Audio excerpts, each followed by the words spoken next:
You only have one life to live, so get the most out of it. On Good Life, Great Life, join me, Brian Highfield, and my guests as we share success stories, habits, mindsets, and lessons learned by successful people. These lessons are not taught in schools, but are critical for getting ahead in life. Whether you want a successful business or career, optimal health, or a lifestyle that most people just dream of, Good Life, Great Life has you covered. After retiring from a successful corporate career in my 40s, I founded multi-million-dollar businesses in the sports and healthcare arenas. Now, I help everyday people maximize their lives and speak regularly at seminars, on podcasts, and radio shows to share principles on the topics of health, wealth, and happiness. Don't let a good life get in the way of a great life. Join me today on Good Life, Great Life.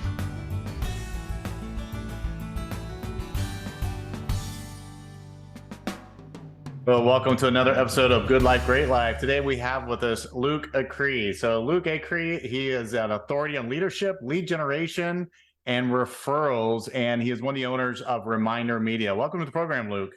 Brian, it's great to be here. Thanks for having me.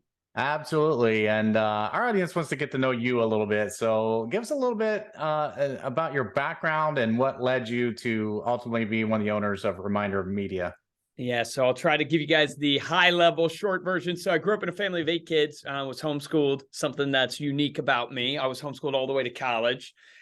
In college, I started my first business, which was Nextmark Design. It was a website company doing websites, graphic design, marketing for really churches, small businesses, because my dad's a pastor. So he connected me. I used his network, right, to get my first sales. At the same time I was doing that, my partner in crime here at ReminderMedia, also my uncle, a guy named Steve, you guys should have him on the show. He's amazing. But he was mentoring me, and my brother Dan, as we were doing our business, he was doing his. He reached a thing that I think is really common for entrepreneurs, which is just burnout. He was doing his print business and successful at it, but burnt out, not sure what he wanted to do, convinced Dan and I to join forces with him about 12 years ago. And so we all joined up 12 years ago. It's been an amazing ride. God's blessed us. We now have about 300 employees, worked with over 100,000 small businesses. So it's been quite the crazy ride, a lot of ups and downs along the way. But that's the short version of my journey. Awesome. So tell us a little bit about ReminderMedia and what does it do exactly? Yep. So ReminderMedia is a marketing company. Our focus really is on the nurturing space. So every single business knows they have to stay in touch with their database. The question is not should you, it's just how. How do you do it effectively? And the pain point for most businesses that we see is they don't automate or have something to automate their drip marketing. And then the stuff that they do send out, quite frankly, is junk. People don't open it. It doesn't get good response rates. It doesn't leverage them in the right place. So we come in and we actually give them automated drip campaigns, but they're very unique and they are the highest level of quality. So I'll give you an example of just one of our drip programs. So we actually create for your business a 48-page coffee table publication. So let's say you're a real estate agent and you're looking for a way to keep in touch with your database. We'll create for you a magazine that you literally it will have stuff on the home, the outdoor. It's kind of like a Better Homes and Garden, brands you and your business, goes out to your database 6 times a year. And we find that because it's a high quality coffee table magazine, people don't throw it away. They bring it into their home. They set it on the coffee table, the countertop. It lives in the home for about 6 weeks. We find it to be about a 58% referral rate over 12 months of sending it. And then we do it both print and digital because I'm a firm believer in omnipresent marketing, which just means it's a fancy term to say you should be everywhere. So we have a digital version that goes on your social, your website, emails to people. You can text it to people. And so there's just one unique way we keep in touch with your clients for you is by giving you your own magazine. So talk about, this may be obvious to some, but not to everybody, but just talk about, why is it important to maintain that relationship with the customer? Yeah. So, if you look at all the stats, your most valuable asset is your database because they can lead you to your next client. They're really the bridge to your next client. Retaining a client, you have a 16 higher lifetime value of that client. And then also it's like 7 times easier to close a referral than it is to close a new prospect. And so I always teach people that, look, relationships are the currency of business. Everybody knows that. But most of us, what we do is we spend all of our time, energy, and money going out to the anonymous public that doesn't know us, doesn't like us, doesn't trust us. And we spend all our time, energy, and money there trying to, like, imagine going to your local grocery store and trying to get everybody in the local grocery store to know you. What I tell people is, hey, instead of spending all your time, energy, and money there, which is not totally bad, first start and spend all your time, energy, and money on the people who already know you, who already like you, already trust you. I mean, to simplify it, use the 6 degrees of separation, right? Everybody's connected to 6 other people. In most industries, we find that the average person knows 3 to 5 people a year that need your service. So to use the real estate agent again, literally your friends know 3 to 5 people a year that need your expertise. The question is, will they think of you when that time comes? Or will they think of your competition? The only way they think of you is if you stay in touch with them and you build a relationship. Yeah, so Kevin Bacon will probably show up as a customer someday. 6 degrees of separation, right? So like you said, people, I think you're right. They're spending a lot of money trying to acquire a new customer out there, and marketing is not cheap, right? It can cost a lot of money to send out flyers, costs a lot of money to send out email campaigns. And like you said, a lot of people ignore a lot of that stuff unless they already know you. So it sounds like you're onto something, a lot of different ways to really just harvest the customers you have and get referrals out of that. Yeah, well, I tell people, like, to give people kind of a framework, if you want to go look at your database marketing right now and go, is my database marketing effective? Over the years of doing this now, I have found that there are 3 things you need in a drip marketing campaign to really drive success. I put it into an acronym called FIT. So FIT stands for frequency, impact, and trust. What you have to do is you have to have frequency with your database. I chose the word frequency specifically because it has 2 meanings. One is the obvious. How frequent are you touching your database? Like, how much are you sending to them? If you're sending emails or mailers or whatever, how many touch points should you send? And I always joke with people, the answer is more. The answer is more. There's no magic number, but the answer is more than you're doing today. Why do I know that? Man, after working with 100,000 clients, I'll give you just one example. I have a client, Brian Harris. He's in Annapolis, Maryland. He manages $1.2 billion in assets. He's a financial advisor, mega producer. He sends 275 touch points, or does 275 touch points for his clients a year. 275. Now, most people, when they hear that, they go, that seems like overkill. That's crazy. And it would be if he only used one frequency. See, I chose the word frequency because it's not just about the number of touch points, it's also the channel of touch points. And if you boil down marketing, there's like 6 channels that you can use pretty effectively. There's the mailbox, so direct mail. There's the email inbox. There's social media. There's face-to-face. There's phone-to-phone. And there's screen-to-screen, like a text message, a video message, a Zoom call. Brian Harris, when you look at his 275 touch points that he's doing, he's using all 6 of those frequencies. He has client events. He's sending birthday cards. He has an email going out weekly. He's posting on social consistently. And here's the effect. You feel like Brian's always in front of you, but never overbearing. And you never forget him. So you need frequency of touching, but you also need to use all the frequency channels that you can to be omnipresent. The second thing is you have to have impact, right? It's FIT. You can be frequent with people with a piece of trash and it won't do you any good, right? And a lot of people market this way is they just send promotional items. People glance at it, they throw it away. You need impact in what you send. How do you get impact? The hack I give to people is impact a lot of times is driven by personalization. So Google and Facebook, they make billions of dollars. Why? Because they watch what you click on, they track what you search, they build a marketing profile on you, and they go, Brian is really into podcasting. He's really into XYZ. Let's serve him relevant, meaning personalized ads that have to do with those topics. And because they're personal to you, you pay attention.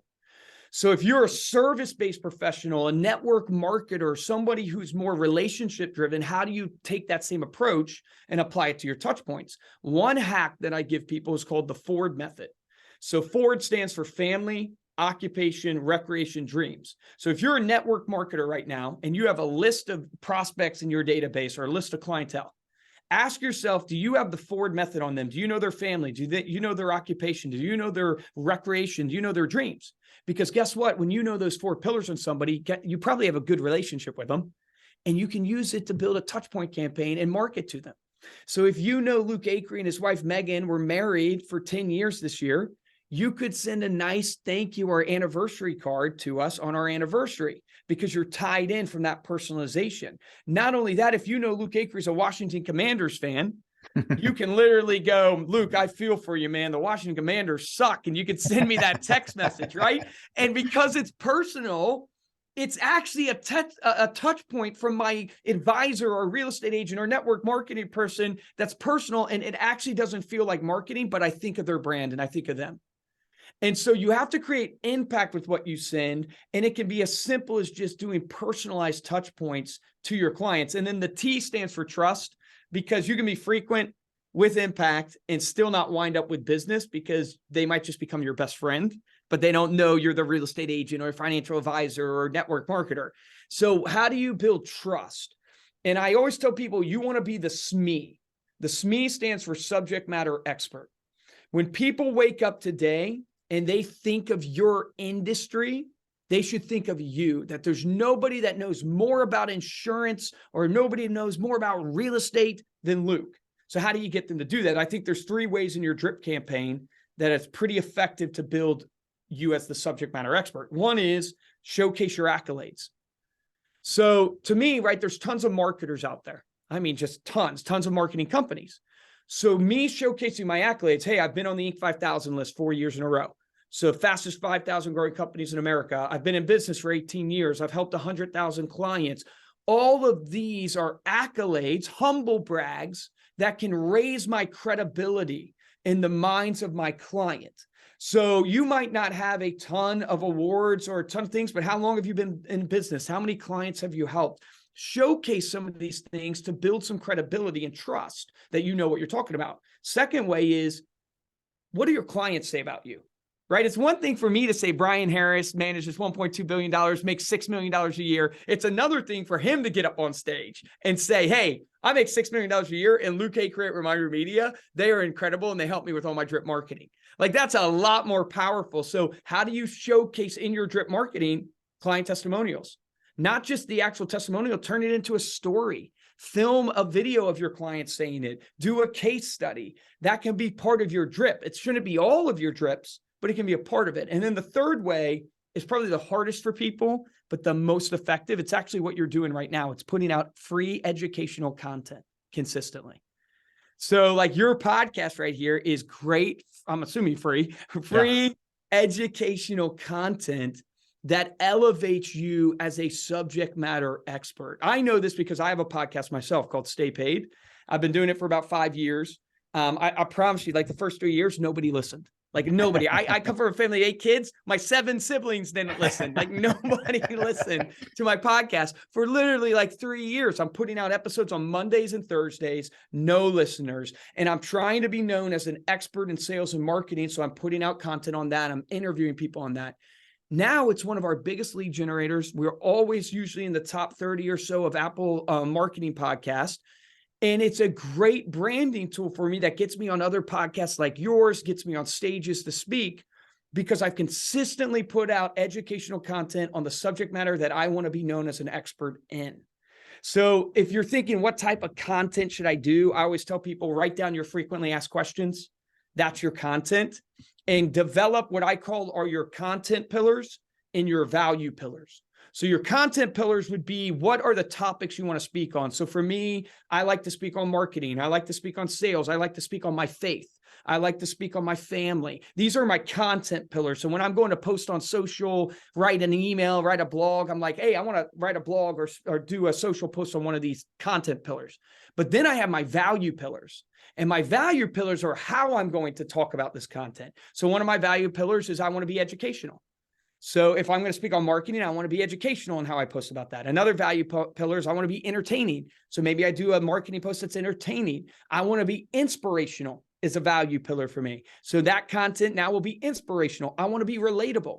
So I want to do a more relatable type post on that content. So what's really neat about defining your content pillars and your value pillars is you can take one piece of content and now have 4 different ways you're going to do that content. And it multiplies really easily for you, your content creation, to be able to be consistent, which ties into the frequency. So that, I know that was a lot of stuff, but it's really, that's the key is your marketing fit? Is it frequent, impactful, and also brands you as the person of trust? And if it does, that's where you get referrals. That's where you get repeat business from. Yeah, and I've been scrambling and taking notes as you're talking too, because I think just what you said just there, I think that is like marketing 101 if you're in social marketing, doing social media marketing, because I hear those same things. It's talk about you talk about educating them, but you're adding value, and that way they don't hit the unsubscribe link on your emails. Correct. They're not unfriending you. I mean, you got more people following what you're doing, whatever medium you're going, because you're adding value to their lives. Yep. Spot on. Yep. Most people struggle putting out content because they want their content to be great. And I just got news for you guys. There's so much content out there. The chances of yours being great is a lot lower today than it used to be. It's better to go with volume. It's better to be consistent, go with volume. It doesn't mean you sacrifice trying to do good content. I just would not overthink it. It used to be there wasn't as much noise. There is so much noise now. You got to just pump out content. And if you don't have the time to do it, try to do a long form piece of content and then repurpose it, right? So this is long form, what we're doing here on the podcast. You can splice this up. You could write a blog on it. You can repurpose the content from one piece that you're doing. So that's another way you could think about it. Yeah. That's good because you can repurpose that, like you said, in different forms. You can do a blog format. You can turn that into an Instagram reel. You can turn that into an educational post. You can do a video on YouTube with it. So take the same content, but put it out there in multiple locations to wherever your followers may be. Yep. Spot on. Yeah. And I love what you said about pillars, because I think that people need the little boundaries. Like, don't be all over the place. Be a little bit more focused. Stick to those 3, 4, maybe 5 at most. But I like 3 things that you just kind of stick to. So you attract a tribe that are also into those 3 things. Yeah, so spot on. And it's really hard to stick to one thing, because when you're setting out, you're just trying to get an audience. Yeah. So you want to be everything to everybody, and it feels polar opposite of what you should be doing. You're trying to be everything to everybody because you just want to attract a tribe, but you don't realize actually just what you need to do is just be hardcore in what you actually believe. Yeah. Be authentic. Like, think of the Kardashians.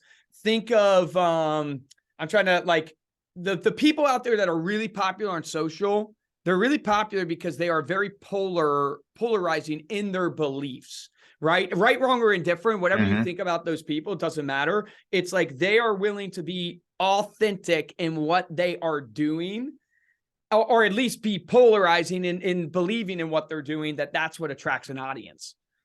Yeah, I think, and the mistake I made, and a lot of people make, is you're trying to cast too wide of a net, and you're trying not to offend anyone, and you come across as way too vanilla, and you're really not attracting anybody that way. Yep. Spot on, man. Spot on. Actually, a great thing in marketing to try to do is to try to think about the hook, like your intro or the hook in your things, by stating something that everybody thinks is true, and you say this is not true. So like an example would be, knowledge is not power. Everybody thinks knowledge is power. Knowledge is not power. And then you go on to explain. So my intro to my video would be, hey, knowledge is not power. Those people who've been telling you knowledge is power, they're dead wrong. Totally wrong. Will never be successful. Now you're interested to hear what I say. So you're hooked in. And then I go, knowledge is not power. I know a lot of people who read tons of books and they are not successful at all. Knowledge plus action is power. Right. So it's just the way, to think about your marketing hooks is to go, how do I do something polarizing? How do I do something where people go, it's stick around. Hey, it's not about being known, liked, and trusted. Everybody who tells you should be known, liked, and trusted is totally wrong. And then all of a sudden people stick around and go, well, what do you mean? Because I think you should be known, liked, and trusted. Yeah. And I got hooked exactly by that recently, because someone made a post and they said the most successful people in the world do not use to-do lists. And I was like, what? What do you mean they don't use to-do lists? I use to-do lists.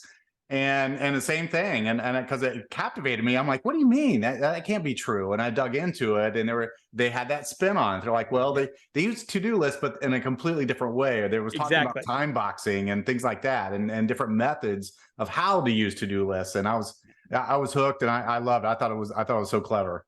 Yeah.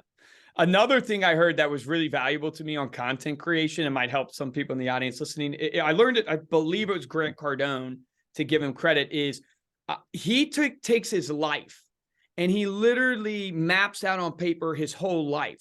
So for me, using me as an example, it would be like, I was homeschooled. I put that up on the page. For me, I'm the son of a pastor. Put that up on the page. For me, I'm married to my wife, Megan, and I have a daughter. Put that up on the page. Like, I just document everything about my life. And then when you think about your content, go, how can I use a story from my past? And you have all the things of your past right in front of you. And then where it gets really good is, what are the big events happening right now in the world, the news cycles? What are the headlines? And how do you look at the headline, take an event from your life, and then tie it to your product or whatever you're doing? And that's where the great marketers really succeed. And that just was a hack that really helped me in creating content, was documenting out my whole life. So I have, content to choose from. Yeah, it's such amazing tips there, and I've run out of room to write more notes on there, but I'm gonna re-listen to this podcast again. Just great marketing tips in there, and I'm going back to what you said before, and talking about building that impact where you're personalizing things, because I think people, they look at the sale and they look at a transaction type relationship, and they don't really get to know the customer and really learn about them. And I've learned that it's best to ask a lot of questions so you can gather that information, so you know who your customer is, so you can, tailor your solution for that person, personalize it. Yeah, it's spot on. Like, discovery, consultative-based selling is usually the best type of selling, because the customer ends up selling themselves. But ultimately what happens in psychology is familiarity creates comfort. So if someone feels like they are familiar with you, right, they become comfortable with you. But how do you get familiarity? It becomes to frequency, right? So the more I'm in front of somebody, the more familiar they become with me. The more familiar they become with me, the more comfortable they come. And now I can build that trust. So asking a lot of questions gets people familiar with you, because the best way to get people to open up is be vulnerable yourself. So if you're ever at a networking event and you want to go introduce yourself to somebody and you want to have a great conversation and you struggle making the conversation natural, use the Ford method: family, occupation, recreation, dreams. But when you ask people about their family, don't just sit there cold after they answer. Tell them about your family, right? When you create vulnerability, they create vulnerability. That vulnerability creates familiarity. That then gives you the premise for trust. No, great stuff. I wish we had more time to dive into this more. We're going to have you back on a future episode and do another one, because you could write a whole book on what you just shared in the past 20 minutes here on this episode. So our guest today has been Luke Acree. He is the authority on leadership, lead generation, and referrals, and is one of the owners of ReminderMedia. So thanks so much for being on our program, Luke. Brian, thanks for having me, man. It's been a pleasure. Absolutely.